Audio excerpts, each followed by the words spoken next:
Namaste and welcome, lovers of the planets and stars, lovers of Jyotish. You are here today for a co-collaboration between Kṣaṇāti and Navjeet Kaur of Dr. Arjun Pai's channel, and we're going to be discussing past lifetimes and the soul cycle. And instead of just using random examples of history, we're actually going to be using real-life examples or people who are here with us right now who are very excited to hear about their past lifetimes and their soul cycle. How are you feeling today, Navjeet? It's so good to see you. Namaste. Namaste, Kṣaṇāti. Thank you for this. I'm very excited, especially we have many people joining us live for these the soul cycles to really learn. And I'm really, really excited. How many charts are you doing? Few charts have you chosen?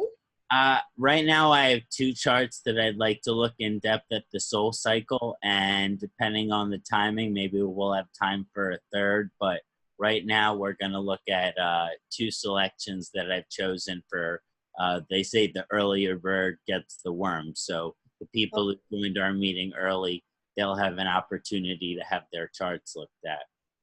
All right, that's exciting. So the first person that I'd like to call into the reading is Kṣaṇāti. Kṣaṇāti, are you available to come into our discussion? I'm going to unmute you and ask to start your video and see if you're able to come into our discussion.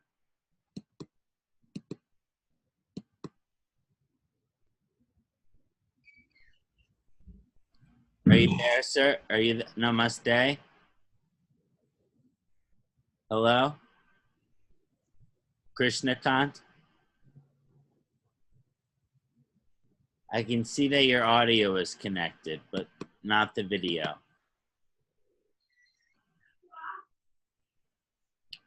Are you there, sir?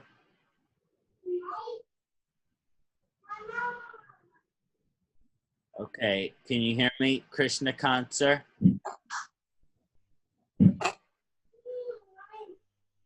Namaste. Are you there?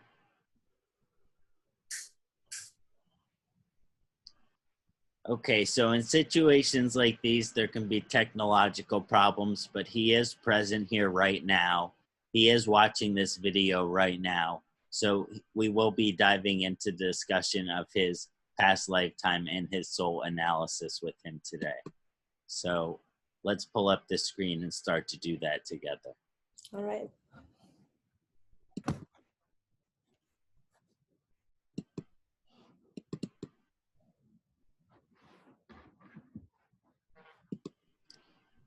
We have his D9 chart here on the right side of the page.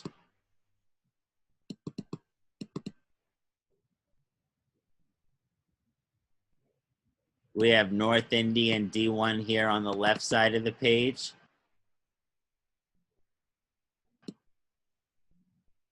And let's make a little bit of room here. We have the South Indian on the middle part of the page. So the first thing that we discuss when we look at Kṣaṇāti and his past lifetime soul karma, first we must discuss that he is a Scorpio ascendant, which is ruled by Mars. His Mars positionship is in a unique stellium in the 4th house with 4 different planets in Leo there. So a very powerful positionship in the 10th house. So I'm sure he has high career aspirations and goals throughout this lifetime. But when we get into the soul cycle, that's exactly what we're talking about. When we look at the K2 in the 11th house position, and when we look at the position of K2 in the 1st degree of the Aquarius sign, it's just starting to enter its Aquarius position. So we have K2 freshly entered its Aquarius position, and this is very significant in terms of the fact that his K2 is in Dhanistha Nakshatra. and Dhanista Nakshatra is ruled by Mars. So then we have a connection with his ascendancy as well. Now, from a past lifetime perspective here, when you're looking at Dhanista, the symbol is Shiva's drum. But the placement of the Ketu is strongly located in the 4th house in the Saturn sign. So this person has a past lifetime in which they have been kept located to their home. And they have been kept close to their family, and their family has been kept close to them, such as the situation where the mother or the father doesn't really let the child leave the home. And this type of karma is very intense. It is service oriented towards the family. So there is a lot of service orientation energies for Kṣaṇāti and his service towards his family, his love towards his family, his devotion towards his family. But it creates the unfulfilled karma as we look at Rahu's positioning of this lifetime in the stellium in the 10th house of career. When you are told what career to have, when you're told where you are to live, when you're told what to believe in terms of religion, when you are told what to think, when you are told how to spend your time, it creates a deep soul urge for your soul to do the opposite. And so Kṣaṇāti has a very strong karma in this lifetime to fulfill Artabhava, the second aim of life, for him to be prosperous and successful in terms of his career. And Saturn retrograde with Rahu means there will be challenges there at times. But Mars is in a friendly sign. Jupiter is in a friendly sign. Mars and Jupiter are friends. So there's a strong karma of kind of being not able to explore your career, your gifts, your talents, your skills from a past lifetime perspective because your family kind of kept you living inside of a box. And now in this lifetime, there's a strong amount of evolution for you to really focus on your career, what's important to you, and the expansion of your career, and not allow yourself to be distracted in any way.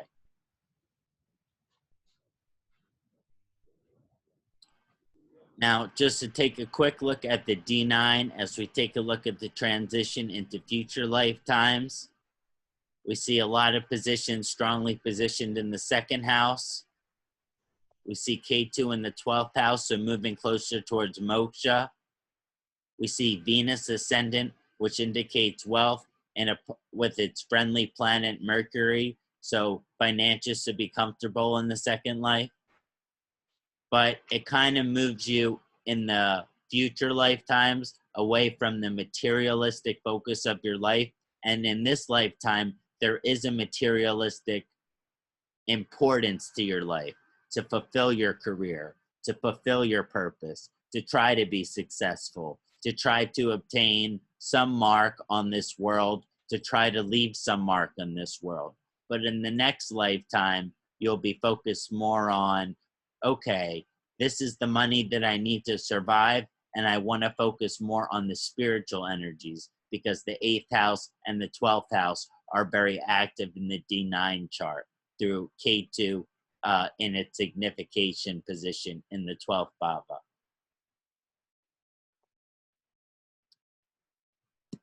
So I hope that was an interesting interpretation for Kṣaṇāti.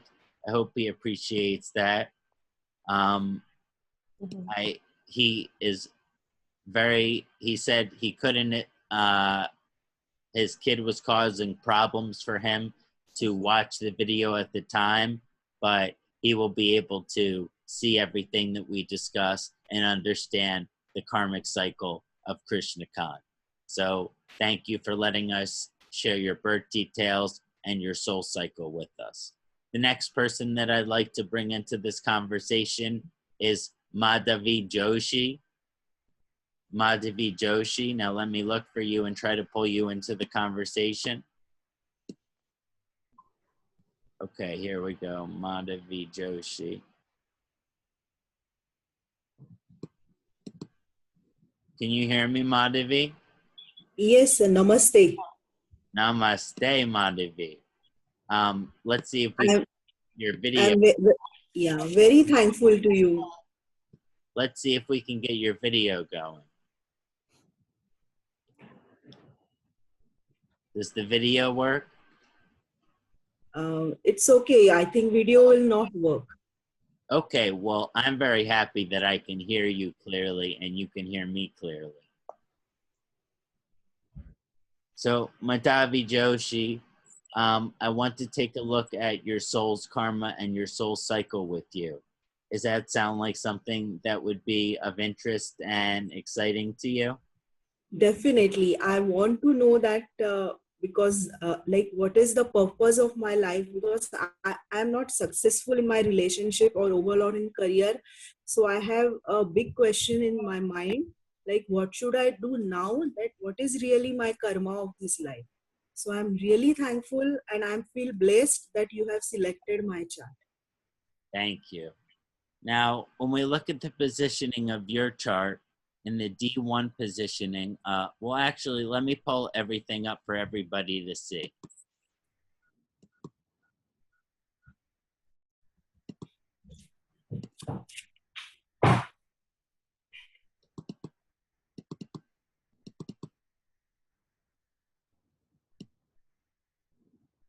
So we have D9 on the right.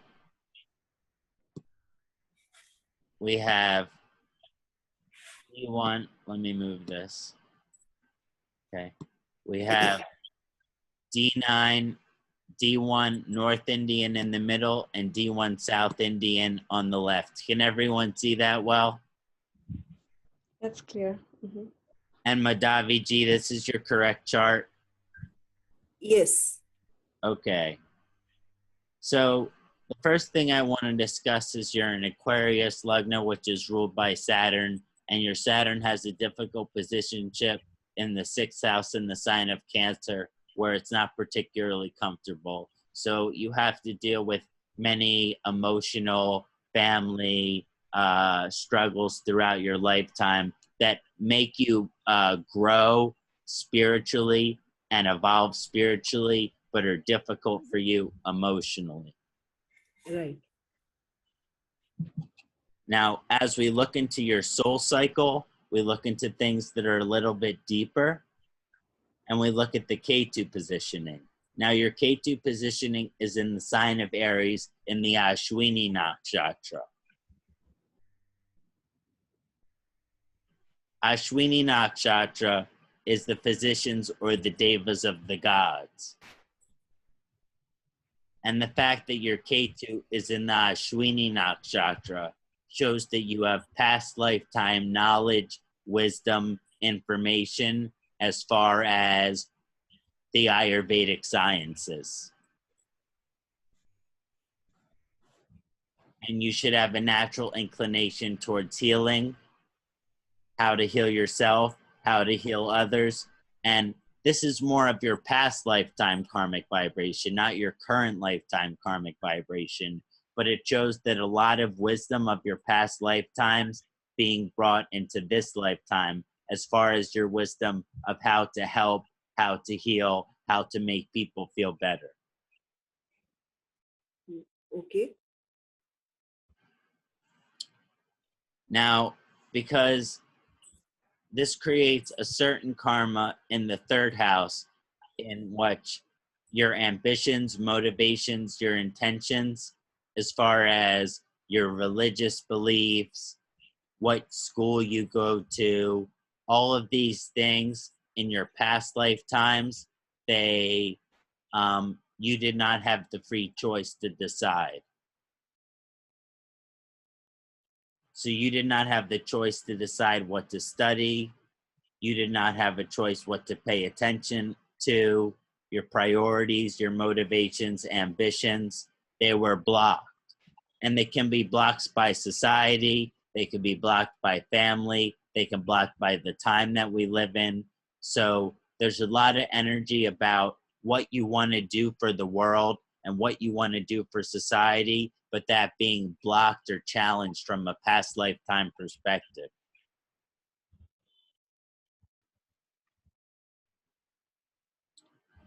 That creates a lot of angst for Rahu in this lifetime.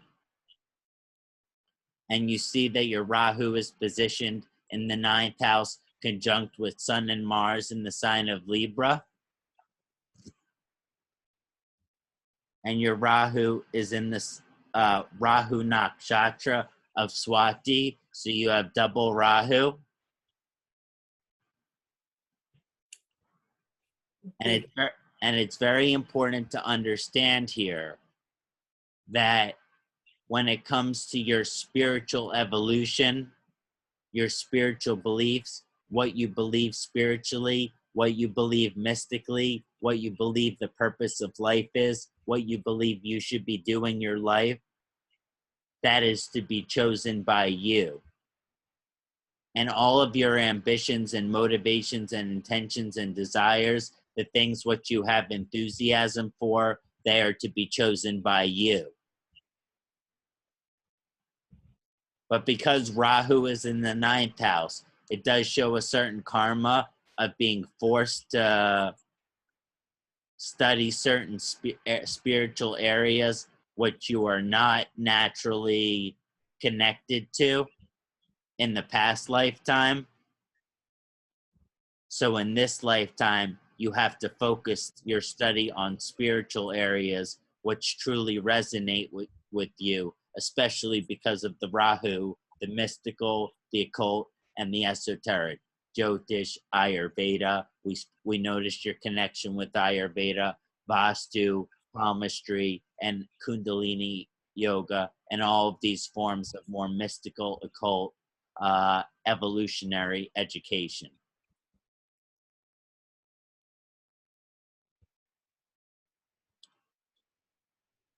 Now, as far as future lifetime, when you look at the position of the D9, you see Moon and Ketu move into the 8th house in its natural sign, which means you will want to focus on moksha, and Mercury is already in exaltation in the D1. So there's a strong moksha orientation to your chart. But you have to finish your karma of fulfilling your dharma, fulfilling your dreams, fulfilling your spiritual desires, what you want different to be about society. In other words, until society is the way that you want society to be, it will be very hard for your soul to rest.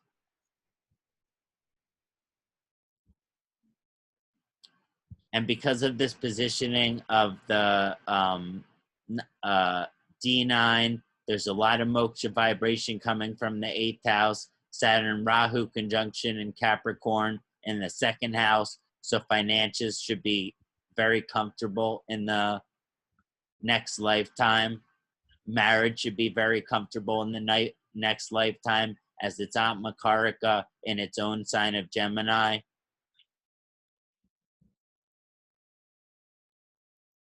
But really, as far as the fulfillment of this lifetime karma is focusing and orienting your life, let's not say religiously because of Rahu, but mystically, so that you may focus on what's important. What is karma? What is reincarnation? What is Jyotish? What is Ayurveda? What is Vastu? What is palmistry? And although there are indications for career and materialistic success for you, your ultimate karma is in this exploration of what's beyond this material world. Madhavi, are you still there with me? Yes, I am there. How did you like my analysis? Yeah, I feel it is correct. And I'm really stressed out. Like, I'm not able to take decisions, or sometimes I'm afraid to take decisions. So my mind is mainly wavering. So can you suggest me some remedy to keep my mind cool? I think too much. Yeah, I mean, this conjunction, it's active right now most through the dasha of Mars. So Mars is causing much instability in the ninth house in the sign of Libra. So it's very important that you have daily physical practice. Okay. Maybe you do yoga every day. Maybe you exercise every day. Maybe you go for a run every day. But it's very important that you have a daily physical practice. Okay. So thank you, Madhavi. It's been such a pleasure sharing this time with you. And thank you so much for sharing your details and your karma with us. And I so hope this has been beneficial for you. Yes. Thanks a lot. It will really help me. I am blessed. Om Namah Shivaya. Om Namah Shivaya.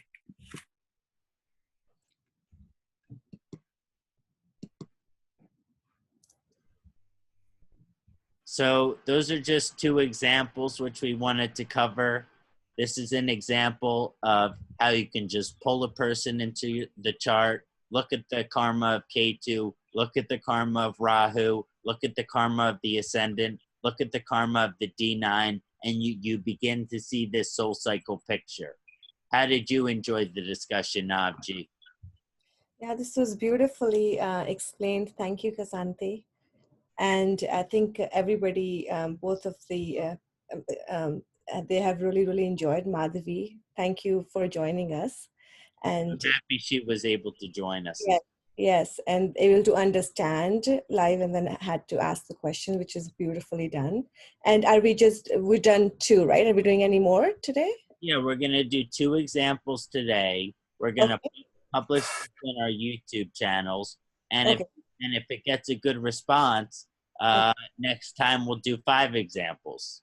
Okay, that's great. That's great. Let's just get people excited about it. Hello. Can I ask one question?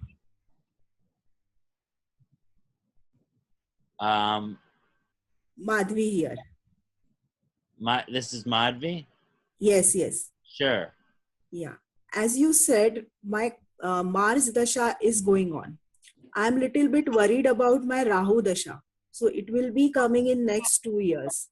So do you think, can you tell me something about how it will go, or should I worry, or it will be better than Mars Dasha, Mahadasha? You should not worry. It will be better than the Mars Dasha, but you must get out of your comfort zone. You must try new things. You must travel to new places. You must try new spiritual rituals, new spiritual traditions, and it can be one of the best times of your life. Oh, that's great. Okay. Okay, thank you. Blessings to the community. Thank you, Navjeet. Thank you. Thank you, everyone, for joining us today. Thank you. Thank you.